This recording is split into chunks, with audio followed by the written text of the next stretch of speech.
So you can see in the short term, your inflammatory response helps you to stay healthy, but actually long-term inflammation can be very detrimental to your overall health. So we do know that long-term inflammation has implications in certain chronic diseases like obesity and heart disease.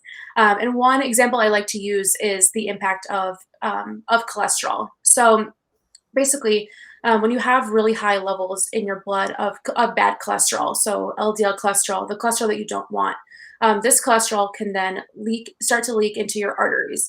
And so your inflammatory response is triggered because your cholesterol shouldn't be in your arteries.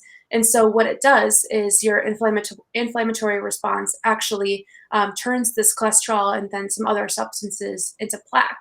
And so what it does is plaque starts to build up on your arteries because of the inflammation. And so you can see, like, if let's say your artery is this wide, with the plaque buildup, it starts to constrict because this from here to here is your inflammatory response.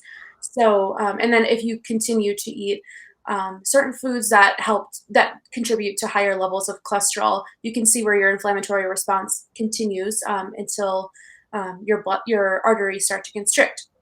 And this can lead to long-term health implications because so your arteries are responsible for your blood flow. So they bring blood from your heart to the tissues in your body.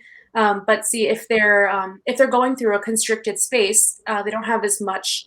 They're not able to get through as easily, and so you're more prone to a blood clot or or to having higher blood pressure since your heart needs to exert more pressure in order to move that blood throughout your body. So that's just one example of Wow. something that we know where inflammation can be detrimental in the long term.